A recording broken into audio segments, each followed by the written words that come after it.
কিভাবে যাব? সংবিধানে তো টয়লেটে যাওয়া যাবে কিনা তার লেখা নাই। ভাইয়া সরকারকে কিছু বলবেন? কি আর বলবো ভাই, সরকার আসার পর থেকেই তো লাইনে দাঁড় করে রাখছে। আর কিছুদিন এই সরকার থাকলে তেল সামনে দিয়ে বাইরে আর গ্যাস পিছন দিয়া। জুলাই সনদ বাস্তবায়ন নিয়ে জুলাই যোদ্ধা ও শহীদ পরিবারের সাথে সরকার প্রতারণা করে। জুলাই সনদ বাস্তবায়ন না হলে দেশে আরো বড় আন্দোলনের সূচনা হবে। দেশে আওয়ামী সরকারের মতো নতুন কোনো ফ্যাসিবাদ সহ্য করা হবে না। গণভোট সহ যেসব অধ্যাদেশ বাস্তবায়নে সরকার টালবাহানা করছে তা মেনে নেওয়া হবে না। সালাউদ্দিন ভারতীয় এজেন্ট, অভিযোগ জামাতের আমিরের, এবং দিলেন চাঞ্চল্যকর প্রমাণ। আচ্ছা কোথা ভাই, স্বরাষ্ট্রমন্ত্রী সবসময় আইনমন্ত্রীর বক্তব্য দিয়ে বিষয়টাকে আপনি কিভাবে দেখছেন? আসলে আমাদের স্বরাষ্ট্রমন্ত্রী সব মন্ত্রীদের দায়িত্ব নিয়েছেন, এটা উনি অনেক ভালো কাজ করেছেন। এতে অন্যান্য মন্ত্রীর পরিশ্রম কমে গেছে। তাছাড়া সংবিধান তো উনি ছাড়া কেউ বুঝে না। উনি আমাদের দেশের গৌরব। উনি সংবিধান ছাড়া ভাতও খায় না। আওয়ামী লীগ ফিরে আসছে বিএনপির রূপে। যারা আওয়ামী লীগ করতো তারাই বিএনপি, আর আমরা যারা বিএনপি হিসেবে রাজপথে লড়াই সময় করেছি, এখন দলের সুসময় আমাদেরকে আর দলের লোক কোনো মূল্যায়ন করে না। 5ই আগস্টের পর বিএনপির মধ্যে আওয়ামী লীগকে জায়গা দেওয়ার কারণে ক্ষুব্ধ বিএনপির সংগ্রামী এবং ত্যাগী নেতাকর্মীরা। আমি যাকে দেখেছি, যে ব্যক্তি আওয়ামী লীগ করেছে, আমাদেরকে লাঠি সোটা দিয়ে মেরেছে, আমাদের জন্য রাস্তায় যাওয়ার সময় রাস্তা ব্যারিকেড করছে, পুলিশে ধরাই দিছে। 5ই আগস্টের পরে তারা এখন এসে বিএনপি হয়ে গেছে, লজ্জা। আর এই কারণে বিএনপি নাকি এমন ভাবে ধ্বংস হবে যাতে করে আর কোনোদিন ফিরে আসতে না পারে। এই বিএনপি আবার ধ্বংস হবে, আর এবির এমন ধ্বংস হবে যে বিএনপির অস্তিত্ব থাকবে না। সাংবিধানিক সালাউদ্দিন আহমেদের কারণে বিএনপি এখন পতনের দ্বার প্রান্তে। কারণ এই স্বরাষ্ট্রমন্ত্রী সালাউদ্দিন আহমেদ তিনি জুলাই জাতীয় সনদ এবং গণভোটকে সংসদে সরাসরি অস্বীকার করেছেন এবং এটার বিরুদ্ধে তিনি অবস্থান নিয়েছেন। বাংলাদেশের হাজারো মানুষের সামনে তিনি যেই ঘোষণা দিয়েছেন যে জুলাই জাতীয় সনদ এবং গণভোট এটা সংবিধানে নেই, যে কারণে এটা কোনোভাবেই বাস্তবায়ন করা সম্ভব নয়। তার এই বক্তব্যে তোলপাড় সারা দেশ এবং ইতিমধ্যেই বাংলাদেশের সর্বস্তরের রাজনৈতিক নেতাকর্মীরা এই জুলাই জাতীয় সনদ এবং গণভোটকে বাস্তবায়ন করার জন্য তারা রাজপথে ঝাঁপিয়ে পড়েছেন এবং তাদের দাবি জুলাই জাতীয় সনদ এবং গণভোটকে যদি বাস্তবায়ন করা না হয় তাহলে সরকারের পরিণতি খুবই ভয়াবহ হতে পারে। দর্শক, এই বিষয়ের কিছু অংশ ভিডিওর শুরুতে শিরোনামে আপনারা দেখেছেন, বিস্তারিত পুরো ভিডিও জুড়ে। তার আগে আমার একটা অনুরোধ, যারা আমার চ্যানেলে নতুন আসছেন চ্যানেলটি সাবস্ক্রাইব করে ওয়াল ক্লিক করে বেল আইকনটি বাজিয়ে দিন। দর্শক চলুন দেখে আসি এই সংবিধানী সালাউদ্দিন আহমেদ তার কিছু গোপন ভিডিও ইতিমধ্যে ভাইরাল হয়েছে এবং তিনি কি দুর্নীতি, অপকর্ম, অন্যায় কাজের সাথে সরাসরি জড়িত সেটা আপনারা পুরো ভিডিওটা দেখলেই বুঝতে পারবেন। দর্শক, ভিডিওটা অত্যন্ত গুরুত্বপূর্ণ, তাই ধৈর্য ধরে একটি লাইক এবং পুরো ভিডিওটা শেষ পর্যন্ত দেখতে থাকুন। আজকের এপিসোড সালাউদ্দিন সাহেবের নিয়া। উনি বিএনপির সবচেয়ে গুরুত্বপূর্ণ নেতা, মানে দ্বিতীয় প্রধান নেতা বলা যাইতে পারে, অপেক্ষাকৃত তরুণ নেতা। সারা দেশের মানুষের আগ্রহ আছে কলে সালাউদ্দিন সাহেবের বিষয়ে, আমার আছে। হ্যাঁ, আমার ওনার খুব পছন্দই হয়। কেন হয় বলি, প্রথমত উনি দারুণ সুদর্শন একজন মানুষ। বাংলাদেশের পলিটিশিয়ানদের মধ্যে এমন সুদর্শন আর কেউ আছে কিনা আমার জানা নাই। পলিটিশিয়ানদের বাদ দেন, বাংলাদেশের নাগরিকদের মধ্যে এরকম সুদর্শন পুরুষ খুব কমই পাওয়া যাবে। ওনার বয়স মনে হয় 62-63 এরকম হবে, কিন্তু দারুণ রিজু একহারা ফিগার, দারুণ ফ্যাশন সচেতন। পাঞ্জাবির উপরে যে কোটিটা পরেন না সেটা খুব এক্সক্লুসিভ করে মনে হয় উনি ডিজাইন করেছেন, আর কোথাও দেখবেন না, নিজে ডিজাইন করেছেন। আমি শিওর ভবিষ্যতে সালাউদ্দিন কোটি হিসেবে এটা পরিচিতি পাইতে পারে। এগুলো তো গেল প্রশংসার দিক। উনি রূপালী পর্দার সেলিব্রিটি হইলে এই কথাগুলো এনাফ ছিল, কিন্তু উনি রাজনীতিবিদ, বাংলাদেশের প্রধান দলের বলা যায় দ্বিতীয় প্রধান রাজনৈতিক ব্যক্তি। তাই উনার যে কোনো আচরণ, যে কোনো ইতিহাস আমরা একদম মাইক্রোস্কোপের নিচে ফেলা দেখব। আমরা উনার সাম্প্রতিক ঔদ্ধত্য নিয়ে শুরু করতে পারি। দেখেন, একটু লক্ষ্য করেন, সিনিয়রদের প্রতি ওনার ন্যূনতম একটা সম্মান বোধ নাই। এখন যে দলের মহা কিছু হয়ে গেছে, মঈন খানকে বক্তব্য দিতে থামাই দিল। কি বিষয় শুনেন, পদত্যাগের ব্যাপারে আমরা লিখিত বক্তব্যে জানিয়েছি, আগেও জানিয়েছি নিরাপত্তা উপদেষ্টা এবং আর দুইজন ছাত্র উপদেষ্টা। উনার নিজের দলের সিনিয়রদের যিনি সম্মান দেন না, উনি দেশের সাধারণ মানুষকে সম্মান দিবেন কিভাবে?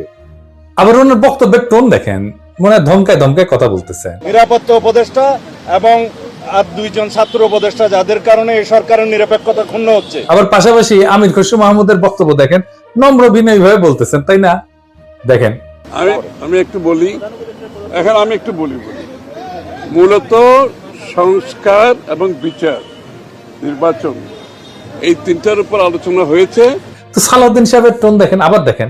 নিরাপত্তা উপদেষ্টা এবং আর দুইজন ছাত্র উপদেষ্টা যাদের কারণে এই সরকারের নিরপেক্ষতা ক্ষুণ্ণ হচ্ছে, তাদেরকে বাদ দেওয়ার জন্য আমরা আজকেও লিখিত বক্তব্য আমরা দিয়েছি। মনে হয় ধমকাইতেছেন, উনার ধমকানিরে কেউ তো দে, হ্যাঁ তো দে না। সে বলে সুপুরে সরাইলে সাংবিধানিক সংকট তৈরি হবে, আর প্রফেসর ইউনূস পদত্যাগ করলে জাতি নাকি বিকল্প বেছে নেবে। মানে সুপুর কোনো বিকল্প নাই, হাসিনার যেমন বিকল্প ছিল না, সুপুরে বিকল্প নাই। যাই হোক, এটা আওয়ামী লীগ বললে তো মানা যাইতো, এটা বিএনপি বলে যে সুপুর কোনো বিকল্প নাই। কোন লেভেলের বেদবি দেখেন। সালাউদ্দিন সাহেবকে নিয়ে কয়েকটা প্রশ্ন উঠছে, বলে খুব গুরুতর প্রশ্ন, যেটার জবাব ওনারে দিতেই হবে, বিএনপিকেও দিতে হবে, কারণ বিএনপি ক্ষমতায় যাইতে চায়, সরকার গঠন করতে চায়, এবং বিএনপির মুখপাত্র সালাউদ্দিন সাহেব। আলাপ উঠিছে যে সালাউদ্দিন সাহেবের পোলা এস আলমের অফিসে বসতেছে, এই ব্যাপারে সালাউদ্দিন সাহেবের বক্তব্য কি, এস আলমের সাথে সালাউদ্দিন সাহেবের সম্পর্ক কি, এটা না একটা ব্যাখ্যা দেশবাসী জানতে চাইতে পারে। সারা দেশে একটা ধারণা প্রবল, সালাউদ্দিন সাহেব শেখ হাসিনার ক্যাশিয়ার, দুর্বৃত্ত অলিগার্ক এস আলমকে, তার বাণিজ্যিক সাম্রাজ্যকে প্রোটেকশন দিতেছেন। সালাউদ্দিন সাহেবের স্পষ্ট বক্তব্য দেওয়া উচিত, বিএনপির স্পষ্ট বক্তব্য দেওয়া উচিত। সালাউদ্দিন সাহেব যখন ধরা পড়ছিলেন, গুম হয়েছিলেন যে বাসায়, ওইটা এস আলমের একজন কর্মচারীর বাসা ছিল। অদ্ভুত ব্যাপার না? ফিরে আসলেন, যে গাড়ি চললেন সেটাও একজন এস আলমের গাড়ি। সালাউদ্দিন সাহেব গুম কমিশনে জবানবন্দি দিচ্ছেন, এটা সত্য। গুম কমিশন একটা ফ্যাক্ট ফাইন্ডিং কমিশন, এখানে জবানবন্দি দিলে গুমের বিচার হবে না, গুমের বিচারের জন্য আন্তর্জাতিক অপরাধ ট্রাইব্যুনালে অভিযোগ দায়ের করতে হবে। সালাউদ্দিন সাহেব আন্তর্জাতিক অপরাধ ট্রাইব্যুনালে কোনো অভিযোগ জমা দেন নাই, আজকা পর্যন্ত জমা দেন নাই। এটা নিয়ে ইলিয়াস বলছিল, ইলিয়াসকে কি গালাগালি সবাই, ইলিয়াস তো ভুল বলে নাই। সালাউদ্দিন সাহেবের গুমের বিচার হোক, উনি ট্রাইব্যুনালে অভিযোগ দায়ের করেন, উনি কেন করেন নাই এখনো পর্যন্ত অভিযোগ দায়ের, এই প্রশ্ন ওনাকে করাই যায়, এবং রাজনৈতিক নেতা হিসেবে এটার জবাব ওনাকে দিতেই হবে। এবার আসি ওনার গুম হওয়ার পরের ঘটনা নিয়ে। ওনার গুমের বিষয় নিয়ে প্রশ্ন তুললে ইলিয়াস, তাসনিম খলিল লিখছে, বিএনপি নেতা সালাউদ্দিন আহমেদ র্যাবের হাতে বলপূর্বক অন্তর্ধানের শিকার হয়েছিলেন, ব্র্যাকেটে গুম। বিএসএফ এর মাধ্যমে তাকে বর্ডার ক্রস করায় Indian national investigation agency NIA এর হাতে তুলে দেওয়া হয়। বাংলাদেশ এবং ইন্ডিয়ান রাষ্ট্রীয় বাহিনীর হাতে বলপূর্বক অন্তর্ধান এবং এক্সট্রাঅর্ডিনারি রেন্ডিশনের একজন সার্ভাইভারকে নিয়ে যারা কুৎসিত প্রোপাগান্ডা করছো, তাদের উপরে মজলুমের লানত।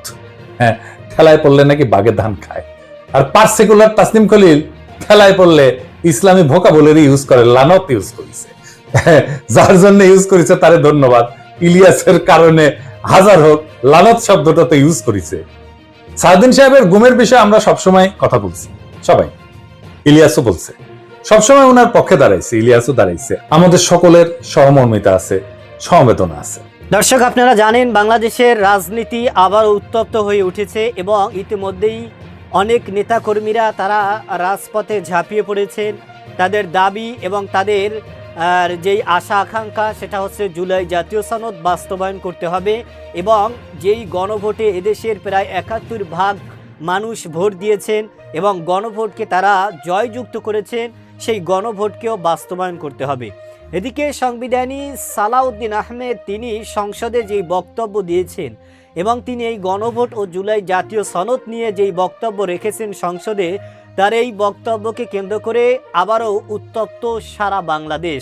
তিনি এই জুলাই জাতীয় সনদ এবং গণভোটের পক্ষে নির্বাচনের আগে থাকলেও নির্বাচনের পরে তিনি এটার সরাসরি বিরোধিতা করেছেন এবং এটার বিরুদ্ধে তিনি অবস্থান নিয়েছেন, এবং নানান তালবাহানা, নানান অজুহাত দিয়ে, সংবিধানের দোহাই দিয়ে তিনি এটার বিরুদ্ধে অবস্থান করেছেন। যে কারণে এই সংবিধান সালাউদ্দিন আহমেদকে নিয়ে সামাজিক যোগাযোগের মাধ্যমে আবারও তুমুল আলোচনা এবং সমালোচনার ঝড় উঠেছে। সকলের দাবি যে নির্বাচনের আগে তারা এই সংবিধান নিয়ে, তারা এই সংবিধান সংস্কার নিয়ে, জুলাই জাতীয় সনদ বাস্তবায়ন নিয়ে এবং গণভোটের পক্ষে থাকলেও নির্বাচনের পরে তারা তাদের ক্ষমতাকে স্থায়িত্ব করার জন্য তারা এখন এটার বিরোধিতা করতেছে।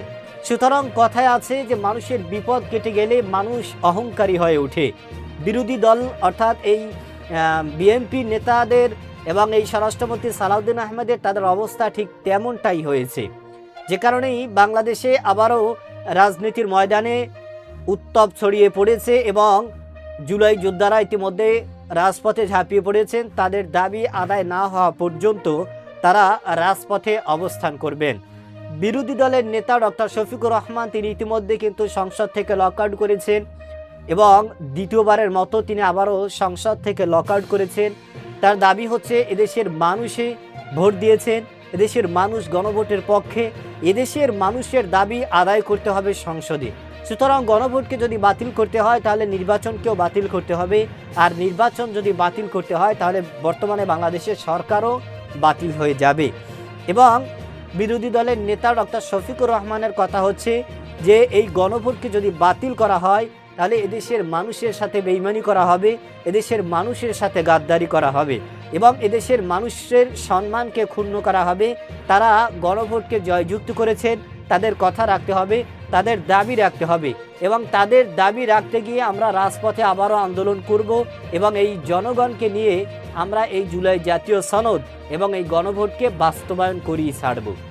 দর্শক, আপনার কি মতামত জুলাই জাতীয় সনদ নিয়ে? সরকার যে তালবানা করেছে এবং বিরোধী দলের সরকার তারা যে লকআউট করেছে, রাজপথে ঝাঁপিয়ে পড়েছে, আপনার কি মতামত এ সম্পর্কে সেটা কমেন্ট সেকশন অবশ্যই জানাবেন। আজ এ পর্যন্তই। সুস্থ থাকবেন, ভালো থাকবেন। দেখা হবে আগামী কোনো ভিডিওতে, কথা হবে নতুন কোনো বিষয় নিয়ে। সে পর্যন্ত ভালো থাকবেন। খোদা হাফেজ।